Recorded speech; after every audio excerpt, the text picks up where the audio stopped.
All right, so if we're looking to tie together the technique and then bring that to application of acceleration for sprinting, a good kind of joining would be any sort of resisted sprint, whether that's with a sled, with a band, or if you have a rope harness, that's great too. That's really ideal.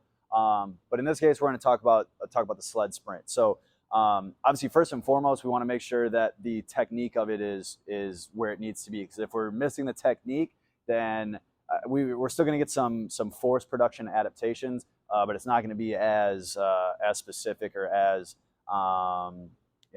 as perfect as we would like it to be. And that's really what this drill is for. So, and really any resisted sprint, but specifically the sled, is going to be for force and power production. So getting the most force into the ground as we can with each step is what's going to help take the next step in your acceleration. So how you want to set up, kind of like you do on the wall for any of your technique stuff, make sure we're getting that forward lean. And then what I'm saying as far as technique goes is we don't want to allow the hips to drop back and then we're trying to run like this. Some people make the argument that some people come out of the blocks or accelerate like that. I would argue that that's wrong and it's not efficient as if you're going to be in that straight line. Obviously, it's not going to be perfect, but you want it to be as close as possible. The second part of that then is you want to make sure that you pick a weight, obviously depending on whatever your goal is for that particular session, but you want to pick a weight that it can obviously be moved, right?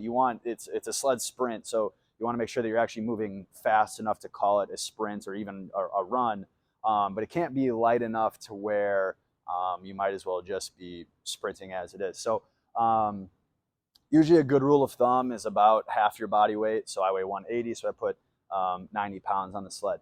And then you can pick your distance, usually anywhere from 5 to 10 yards is going to be the sweet spot for you. So, and then the main thing you want to get out of it is, again, keeping your technique great, but really every single time your foot strikes the ground is like a hammer striking a nail. Okay, you're really trying to drive it home and you're trying to drive it down and back behind you. So when we get set, okay, we're in that straight line, okay, from the head down to the heels here, okay, and then you can start with one leg up, doesn't really matter. You're gonna get to that position anyways. So we'll get set, and then we want to take out and sprint, and again, hammer striking the nail, okay, projecting yourself forward. And then another thing is really make sure you keep your arms straight. If you let your chest get here, it kind of if we let our chest get here, it kind of gets the mechanics all wonky. So let's go through 5 yards here. So I'll bring it back.